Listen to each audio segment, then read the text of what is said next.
Hello friend, मेरा नाम श्याम है। तो अभी अपने पास है एक यूपीएस, मैं ऑन करके दिखा रहा। ये ऑन हुआ और ये तुरंत पावर पे चला जा रहा है। मेन पावर भी लगा दिया है, फिर भी ये पावर पे जा रहा है। सबसे पहले हम ऑफ कर दे रहे हैं। ऑफ कर दिया है और एक नई बैटरी लगाते हैं। ये बैटरी हम चेंज कर देंगे।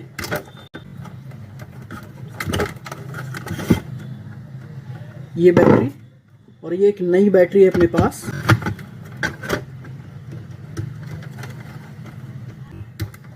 ये नई बैटरी हमने लगा दी है।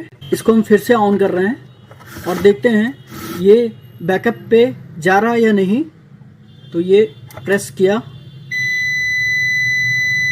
और अभी भी ये की बैटरी आपकी सही है, पहले वाली भी बैटरी सही है और अभी जो बैटरी लगी है वो भी बैटरी सही है। इसके लॉजिक कार्ड में खराबी है।